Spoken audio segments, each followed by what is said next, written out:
আব্বা তোমার যদি বেশি খারাপ থাকে তোমাকে হাসপাতালে নিয়ে যাই।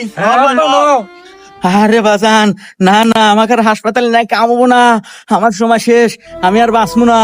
আর শোন, আমি তো মরেই যামু, মরে যাওয়ার আগে তোকে আর কয়েকটা কথা কয়া যায়। তোরা তিনটো ভাই মিলামিশা থাকিস, কোনো নিজেদের মধ্যে বিবাদ টিবাদ করিস না। গেদা শাহিন, শোন, ওই যে উল্লাপাড়ার স্টেশন রোড ওই সাইড টুকা তুই নিস। আচ্ছা আব্বা। আর গাদা সিংকু তুই শোন, ওই যে সিরাজগঞ্জ চায়নাবাদ ওই সাইটে অনেক লোকজন, লোকের লোক আরো নয়, ওখানে ব্যবসাও ভালো হয়, ওই সাইডটুকটা তুই নিস বাজান। ঠিক আছে আব্বা। বাজান সোহাগ, তুই তো সবচেয়ে ছোট, ওই যে হাটিকুমরুল একটা নতুন ইন্টারচেঞ্জ হতেছে, অনেক কাস্টমারের খুব চাপ, ওই সাইডটুকু তুই নিস বাজান। ঠিক আছে আব্বা। আরে আব্বা তুমি এনে কোনো টেনশন করো না, তুমি শান্তালে মরো তো।